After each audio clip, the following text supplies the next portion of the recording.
ہم نے انسان کو مشقت ہی میں پیدا کیا. یہ مشقت ہر انسان کا مقدر ہے. لوگ گھروں کو چھوڑ کر آئے ہوئے ہیں، کہاں کہاں انسان جاتا ہے. یہ اس دنیا میں محنت اور مشقت. ہاں ایک مغالطہ ہو جاتا ہے کہ شاید یہ محلوں میں رہنے والے جو ہیں انہیں کوئی مشقت نہیں، انہیں کوئی دکھ نہیں. حالانکہ حقیقت یہ نہیں ہے. جو جتنا امیر ہے آپ دیکھیں گے اس کی جسمانی مشقت کم ہے، ذہنی کوفت زیادہ ہے. ٹرینکولائزرز کی انہیں ضرورت پڑتی ہے، انہیں سیڈیٹیوز چاہیے. خواب آور دوائیں مزدور کو نہیں کبھی ضرورت پڑے گی. وہ 8 گھنٹے کی محنت کرنے کے بعد احساس ہوتا ہے کہ وہ صبح ہی کی خبر لے گا. اور یہ وہ لوگ ہیں کہ جن کو ہپنوٹکس، خواب آور دوائیاں، سیڈیٹیوز، مسکن ادویات، یہ سارا لبنیم اور یہ ویلیم اور یہ فلاں اور یہ فلاں، یہ کہاں جاتے ہیں؟ ذہنی سکون اور اطمینان انسان کو حاصل نہیں. کسی کی جسمانی مشقت ہے، کسی کی ذہنی مشقت. میں آپ کو یاد دلانا چاہتا ہوں مہاتما گوتم بدھ کا معاملہ. 30 برس کی عمر میں کپل وستو کا شہزادہ محل کو چھوڑ کر نکل گیا. جوان بیوی کو سوتا ہوا چھوڑ کر گیا. شیر خوار بچے کو چھوڑ کر گیا. راجدھانی میں رہنے والا محل کا باسی، جسے یہ معلوم ہے کہ باپ کے بعد مجھے یہ سلطنت ملنے والی ہے، کیوں گیا؟ کبھی کبھی آپ نے سوچا؟ اس نے انسان کے غم اور دکھ کا مشاہدہ کیا. اس نے دیکھا کوئی اندھا ہے ٹھوکر کھا کر گر رہا ہے، کوئی والدین کھڑے ہوئے رو رہے ہیں اور ان کی نگاہوں کے سامنے ان کا نہایت محبوب بچہ دم توڑ رہا ہے اور وہ کچھ نہیں کر سکتا. اس نے سوچا یہ صدمہ کیوں ہے انسان کا، یہ دکھ اس کا مقدر کیوں ہے؟ اس صدمے سے، اس دکھ سے نجات پانے کی بھی کوئی شکل ہے کہ نہیں؟ انسانوں کی ایک عظیم اکثریت، شاہ ولی اللہ دہلوی رحمۃ اللہ علیہ کے الفاظ ہیں کہ وہ لدو اونٹ اور کولو کا بیل بن کر زندگی بسر کرتی ہے. جو 8 گھنٹے تک اینٹیں ڈھو رہا ہو، اس شخص کا تصور کیجیے آپ، وہ واقعی انسان ہے یا حیوان بن گیا ہے؟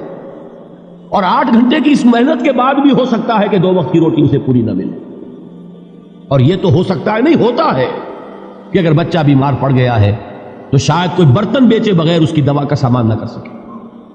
ایسا شخص کتنے بوجھوں تلا دبا ہوا ہے، کتنی مشقت کے اندر پسا ہوا ہے. لدو اونٹ اور کولو کا بیل انسانوں کی عظیم اکثریت کی سطح پر زندگی بسر کرتی ہے. لیکن آپ کو معلوم ہے کہ کولو کے بیل کے لیے مشقت ہی مشقت ہے، اس کے احساسات یہ نہیں ہیں جو کہ ان سے انسان کو جو صدمہ پہنچتا ہے. ایک بیل کو اس سے کوئی غرض نہیں کہ اس کا کوئی بچہ بھی تھا کہ نہیں تھا، اس کو کوئی بخار ہوا ہے یا کیا ہوا ہے. اس صدمے سے وہ بیل بچا ہوا ہے. گھوڑے کو کوئی پتہ نہیں کہ میرا بھی کوئی اولاد میری ہے یا نہیں ہے، اور مجھے اس کا کوئی صدمہ ہے یا دکھ ہے، کوئی پتہ نہیں. لیکن انسان کا معاملہ یہ ہے کہ والدین کو جو جو دکھ دیکھنے پڑتے ہیں اپنے بچوں کے لیے، اپنی اولاد کے لیے. رات کی نیند ہے حرام ہے اس لیے کہ بچہ بخار میں تپ رہا ہے یا درد سے تڑپ رہا ہے، لہذا نہ ماں سو سکتی ہے نہ باپ سو سکتا.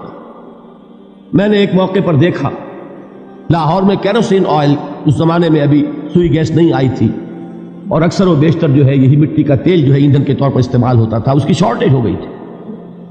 تو کئی فرلانگ لمبی قطاریں لگتی تھی ان دکانوں کے باہر، ڈپوں کے باہر. اور ایسے منظر بھی کہ ایک خاتون برقع پوش، ایک گود میں بچے کو لیے ہوئے، ایک کی انگلی پکڑے ہوئے، بوتل ہاتھ میں لیے ہوئے تیل کے لیے، اور کئی گھنٹے کھڑی ہے دکان. یہ مشقت انسان جھیلتا ہے کہ نہیں؟ غالب نے اس کا نقشہ کھینچا ہے کہ رنج سے خوگر ہوا انسان تو مٹ جاتا ہے رنج. مشکلیں اتنی بڑی مجھ پر کہ آسا ہو ہم بھول جاتے ہیں، ورنہ واقعہ یہ کہ قلب حساس ہو اگر، اور قید حیات و بند غم اصل میں دونوں ایک ہیں. موت سے پہلے آدمی غم سے نجات پائے کیوں؟ اچھا یہ تو ہوا لقد خلقنا الانسان فی کبد. حیوانات کا معاملہ ایک اور اعتبار سے آسان ہے. ان سے کوئی محاسبہ بھی ہے کیا؟ کوئی جواب دہی بھی ہے؟ کوئی ان کو اللہ کے حضور میں کھڑے ہو کر اپنے اعمال کا حساب بھی دینا؟ نہیں. انسان کی یہ ٹریجڈی ہے، یہ المیہ ہے انسان کی. اس کو بھی قرآن مجید کی ایک صورت میں قسمیں کھا کر اذا السماء انشقت، اس کے بعد کیا فرمایا؟ یا ایھا الانسان انک کادح الی ربک کدحا فملاقیہ. اے انسان تیرا المیہ، تیری ٹریجڈی اس سے کہیں بڑھ کر ہے. تجھے صدمے پر صدمے جھیلتے ہوئے، مشقت پر مشقت برداشت کرتے ہوئے ایک روز اپنے رب کے حضور میں بھی کھڑا ہوگا، جواب دہی بھی کرنی.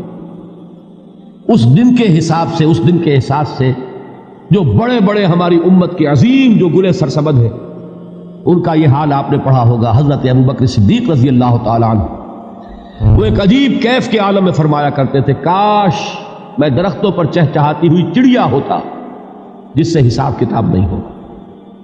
کاش کہ میں گھاس کا تنکا ہوتا جو آج ہے اور کل آگ میں جلا دیا جاتا، ختم ہو جاتا، اس سے محاسبہ کوئی نہیں. وہ جس کے احساس سے کہ حضرت عمر جو ہے اپنے انتقال کے وقت سخت بے چین تھے. ان کے بیٹے حضرت عبداللہ ابن عمر رضی اللہ تعالیٰ عنہما نے ان کا سر جو ہے وہ اپنے زانوں پر رکھ لیا تو کہا نیچے ڈال دو. ایک عجیب بے کلی اور بے چینی. انہوں نے کہا ابا جان آپ کیوں پریشان ہیں؟ آپ تو عشرہ مبشرہ میں سے، آپ کو تو اللہ تعالیٰ نے جنت کی بشارت حضور کے ذریعے سے اس دنیا میں دی.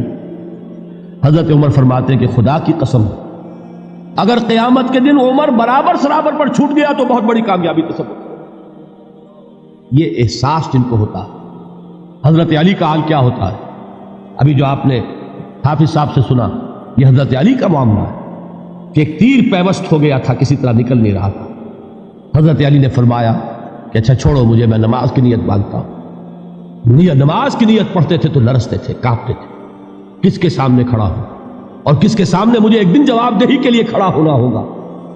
لن تزولا قدم ابن آدم، حضور نے خبر دی ہے ابن آدم کے قدم ہل نہیں سکیں گے. جیسے مجرم کھڑا ہوتا ہے کٹہرے کے اندر، اس کٹہرے میں سے ہل نہیں سکو گے حتی یسأل عن خمس، جب تک کہ 5 چیزوں کا حساب نہ لے لیا جائے. وہ 5 چیزیں کیا ہے؟ کان کھول کر سنیے. عن عمرہ فیما افناہ، عمر کا حساب دو. یہ 80 برس اور 70 برس ہم نے تمہیں دنیا میں دیے، کہاں ضائع کیے؟